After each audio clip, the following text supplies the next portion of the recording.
का वक्त। श्री का घर। सभी लोग अपने काम से घर आ चुके थे। श्री अपनी माँ के साथ डिनर बनाने में हेल्प कर रही थी और सांची अपने कमरे में बैठी आज जो कुछ भी हुआ उसके बारे में सोच रही थी। थोड़ी देर में राजेश जी फ्रेश होकर डाइनिंग टेबल पर बैठे थे और श्री और नीलम जी टेबल पर खाना लगा रही थी। राजेश जी डाइनिंग टेबल पर बैठकर सबके आने का इंतजार कर रहे थे।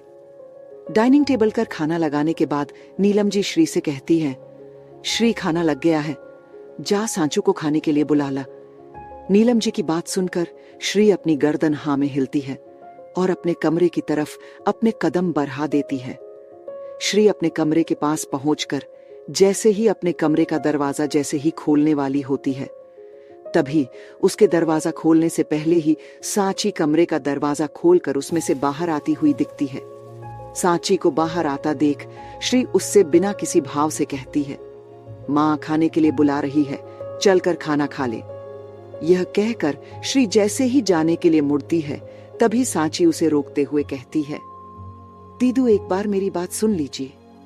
सांची की बात सुनकर श्री उसकी तरफ पलटे बना उसे बहुत ही रूडली कहती है, मुझे तेरी कोई बात नहीं सुननी है।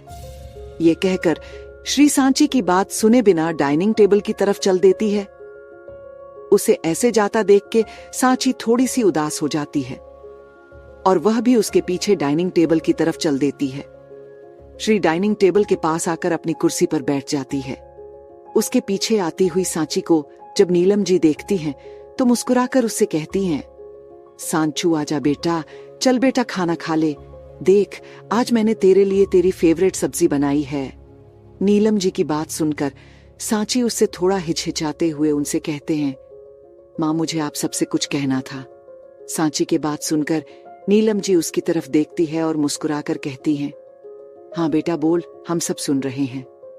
नीलम जी की बात सुनकर सांची हिचकीते हुए उनसे कहती हैं, माँ वो दरअसल मुझे आप सबसे ये कहना था कि वो। सांची को ऐसे हिचहिचाते हुए देखकर नीलम जी मुस्कुराकर उससे बेफिक्री से कहती हैं, ऐसे वो क्या कर रही है बेटा, बोल, तुझे कब से कुछ बोलने के लिए हिचकिचाने की जरूरत पड़ गई।